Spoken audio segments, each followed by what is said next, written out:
आज हम साईं बाबा का नाम लेकर वामन अवतार की कथा का पाठ करेंगे। कथा इस प्रकार है कि जब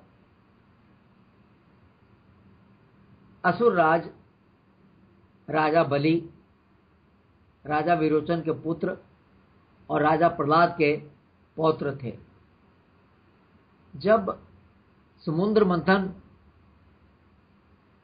होने पर और अमृत का कलश मिलने पर श्री नारायण हरि ने मोहिनी रूप धारण करके सारा अमृत देवताओं को पिला दिया, तो असुरों और देवताओं में युद्ध हुआ, जिसमें देवता विजयी हुए और असुर पराजित हो गए। बाद में देवासुर युद्ध हुआ, जिसमें राजा बलि राजा इंद्र के हाथों मारे गए।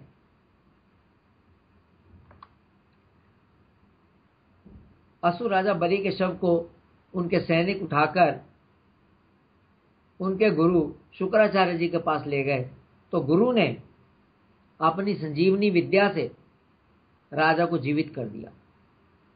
जीवित होने पर राजा ने अपना सब कुछ गुरु को अर्पित कर दिया तथा वह भृगुवंशी ब्राह्मणों की सेवा करने लगे। उनकी सेवा से प्रसन्न होकर ब्राह्मणों ने राजा से विश्वजीत नामक एक यज्ञ करवाया। उस यज्ञ कुंड से सोने के पत्र से ढका हुआ एक रथ निकला। हरे रंग के 2 घोड़े निकले, एक दिव्य धनुष, 2 अक्षय तरकस और दिव्य कवच निकले। ये सब कुछ उस कुंड से यज्ञ होने पर निकले। उनके गुरु शुक्राचार्य जी ने राजा को एक शंख दिया। यह सब प्राप्त होने पर राजा बलि ने इंद्र की नगरी पर चढ़ाई की और इंद्र की नगरी अमरावती को घेर लिया। दोनों इंद्र की सेना और दानवों की सेना में घोर युद्ध हुआ और तब इंद्र अपने गुरु बृहस्पति के पास गए। इंद्र ने पूछा कि राजा बलि में इतना बल और तेज कहां से आया कि वो इतना घोर युद्ध कर रहा है। तब गुरु ने बताया कि भृगुवंशियों ने अपने यज्ञ से और अपने पुण्य से महान तेज देकर राजा को शक्तियों का खजाना बना दिया है। इस लड़ाई में तुम राजा बलि के सामने टिक नहीं पाओगे।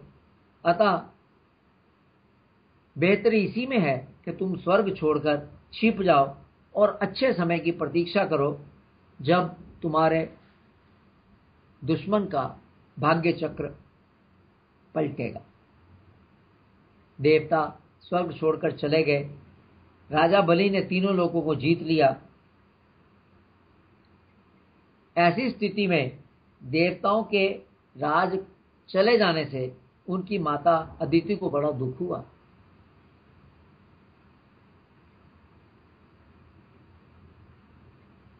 उनके पति कश्यप ऋषि कश्यप उस वक्त समाधि में थे। जब कश्यप जी की समाधि टूटी तो अदिति ने अपने पति से कहा कि ऐसा उपाय बताएं जिससे देवता अपना राज वापस प्राप्त करने में सफल हो जाए। कश्यप जी ने कहा कि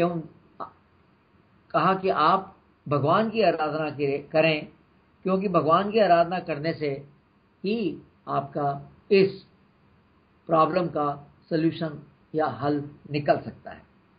अदिति ने जैसा उनके पति ने बताया था वैसे ही परमात्मा की आराधना की।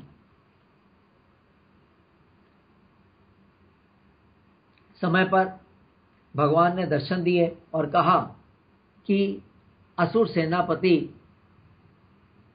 इस समय हराए नहीं जा सकते, क्योंकि ईश्वर और ब्राह्मण दोनों उनके अनुकूल हैं। परंतु क्योंकि तुमने मेरी तपस्या की है और मुझे प्रसन्न किया है, मैं पुत्र बनकर तुम्हारे घर में जन्म लूंगा और देवताओं की रक्षा करूंगा। समय पर भगवान ने वामन ब्रह्मचारी का रूप धारण कर लिया और अदिति के घर में जन्म लिया। सब लोग ये देखकर बहुत खुश हुए। एक दिन भगवान वामन जी ने सुना, उनका नाम वामन रखा गया, कद छोटा होने से वामन रखा गया, कि बलि भृगुवंशी ब्राह्मणों के आदेशानुसार बहुत से अश्वमेघ यज्ञ कर रहे हैं। तब वामन जी वहां पर गए। उनका तेज देखकर सभी यज्ञ करते हुए राजा बलि समेत सभी वहां पर बहुत प्रभावित हुए। सब ऋषियों ने खड़े होकर वामन जी का आदर सत्कार किया। राजा बलि ने भी उनका बहुत सत्कार किया और बोले कि आपके आने से ऋषिदेव, मेरा ये यज्ञ सफल हो गया है। आप मुझसे दक्षिणा में कुछ मांग लीजिए, जो चाहे मांग लीजिए। तब वामन जी बोले कि आपके कुल में कोई भी धैर्यहीन अथवा कंजूस पुरुष कभी नहीं हुआ। दान मांगने पर अथवा युद्ध में ललकारने पर कभी कोई भागा नहीं। यह आपके कुल की प्रथा है।